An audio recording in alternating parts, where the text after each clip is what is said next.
No, I can't stop talking about her. She is my sister. You don't understand. She's in trouble. I have to help her. For 10 years, they told him he was crazy. 10 years of phone calls, 10 years of accusations, 10 years of hearing the same sentence. You need to let this go. But on a humid morning in the summer of 2024, a construction crew digging behind an abandoned farmhouse outside the town of Millfield uncovered something that stopped every person at that site in their tracks. What is that? It looks like an old tank. Could be hazardous. We need to report this. I'll call the supervisor. Good. Let's secure the area. One worker dropped his shovel and backed away without saying a word. Another reached for his phone with shaking hands. Because buried 6 feet beneath that property was evidence connected to a woman who had vanished a decade earlier. A woman the entire town believed had run away. A woman whose own family had slowly stopped talking about her, except for one man, her older brother, Daniel Harper. The same man everyone laughed at. The same man police warned to stop making accusations. The same man who spent 10 years saying his sister did not disappear willingly, and standing in the rain beside that police tape, watching investigators carry bags of evidence from the dirt. Daniel realized something horrifying. He had been telling the truth the entire time. Small towns have a way of protecting their image. Hold doors open for strangers. Neighbors wave from their porches. Everyone knows everybody's first name. And in towns like Millfield, the worst thing anyone can accuse you of is disturbing the peace people pretend exists. Emily Harper was 19 years old when she disappeared. Blonde hair, quiet smile, sharp mind.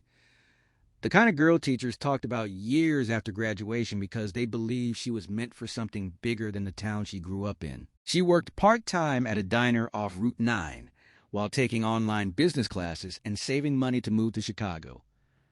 According to friends, Emily had become distant during the final months before she vanished. She stopped staying out late. She changed her routines constantly. She began locking her doors during the day. At first, people assumed it was stress. But Daniel noticed something else. Fear. Real fear. The kind that sits behind someone's eyes even when they smile. Before we dive deeper, let us know in the comments where you're watching from. We'd love to hear from you. And don't forget to hit that subscribe button so you never miss any of our upcoming videos. After their father died from a heart attack, he became more than a brother.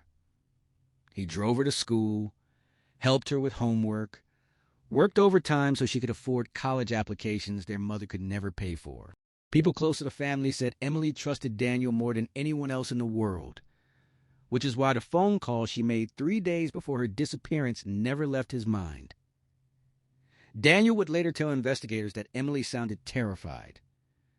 Not emotional, not confused, terrified. She kept asking him if he remembered the old farmhouse outside town near Blackwood Road.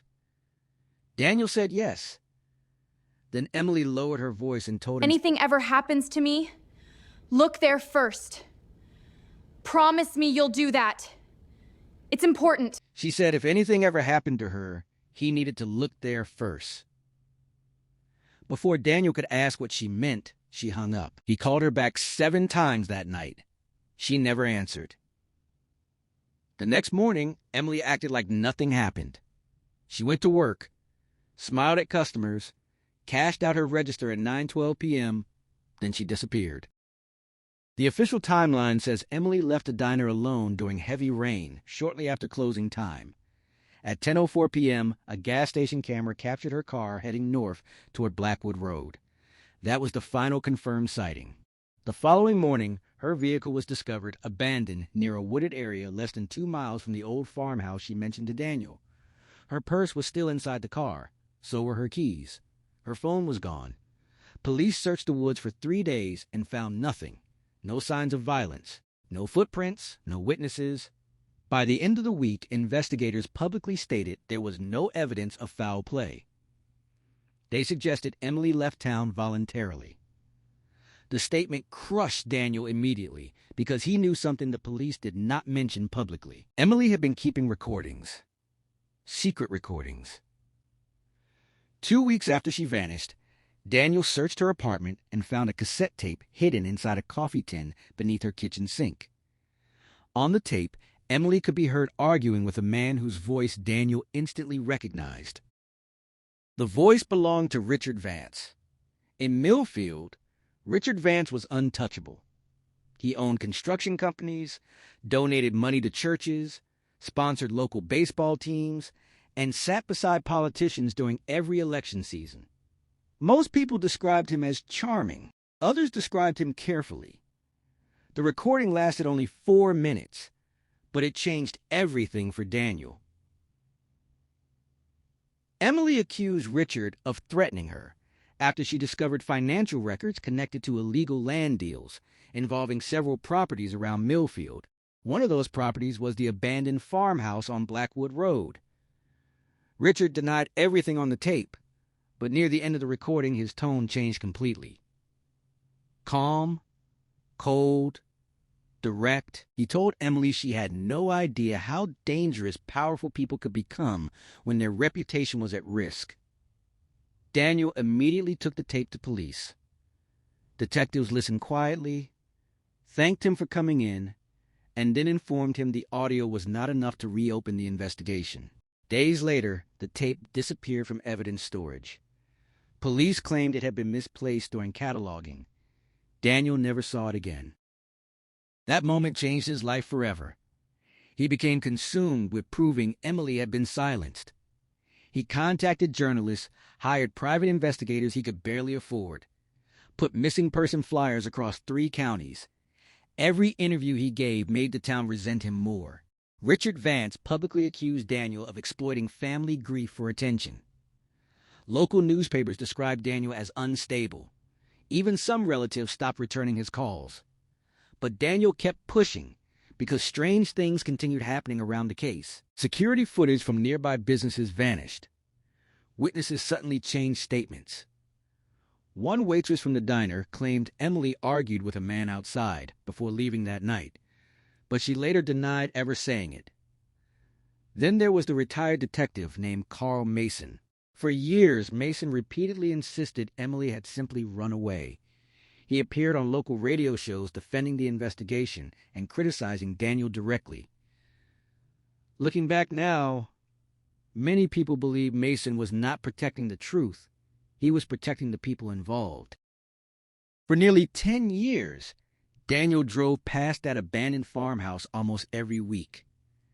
Some nights he parked outside for hours staring at the broken windows while convincing himself Emily was still waiting to be found somewhere nearby.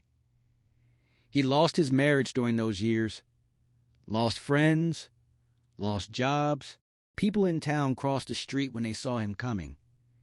Parents warned their kids not to speak with him because they believed grief had destroyed his mind.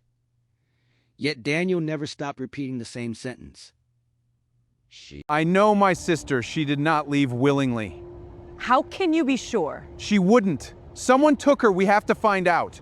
Then came August 2024. A construction company purchased a farmhouse property with plans to demolish the building and develop storage units. Workers began clearing debris behind the barn when one excavator struck something solid underground. At first, they assumed it was concrete. Then a corner broke open. Inside was a rusted metal container. By sunset, state investigators surrounded the property. What authorities recovered from that container stunned the entire country.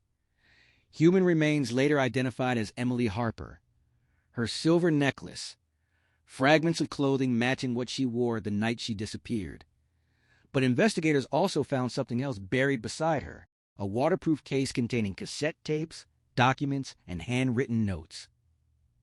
Emily had been collecting evidence for months before she vanished. Financial records linked Richard Vance and several town officials to fraudulent property deals worth millions of dollars. Hidden among the recordings was one final tape dated 3 days before her disappearance. On that tape, Emily can be heard crying softly while describing how she believed certain people in Millfield were watching her constantly. She said she was afraid she would not survive long enough to expose them. Then she mentioned a name investigators had avoided for years: Detective Carl Mason. The arrest came quickly after that. Richard Vance was taken into custody outside his office, while cameras rolled live on local television. Former Detective Carl Mason was arrested 2 days later. Prosecutors alleged Mason deliberately blocked parts of the investigation, ignored evidence, and helped bury information connected to Emily's disappearance. But the moment people remember most did not happen inside a courtroom. It happened outside the farmhouse after investigators confirmed the remains belonged to Emily. Daniel stood silently beside the police barricade while reporters shouted questions from every direction. One detective approached him slowly and said words Daniel had waited 10 years to hear. "You were right," witnesses said. Daniel did not cry immediately. He simply closed his eyes as rain fell against his face, almost like his body had forgotten how to react after carrying the weight of disbelief for so long. Today, the town of Millfield still struggles with what happened, because the hardest truth was never just that Emily was killed. It was that people ignored the warning signs because accepting reality would have forced them to question the men they trusted most. Emily tried to tell people she was afraid. Daniel tried to tell people she would never leave willingly. But comfort is powerful. Sometimes communities choose easy answers because the truth threatens everything they built their identity around. And maybe that is what makes this story so disturbing. Not the farmhouse, not the buried evidence, not even the years of lies. It is the fact that one man spent a decade screaming for help, while everyone around him decided silence was easier. So now we want to ask you something. If you lived in Millfield back then, would you have believed Daniel Harper?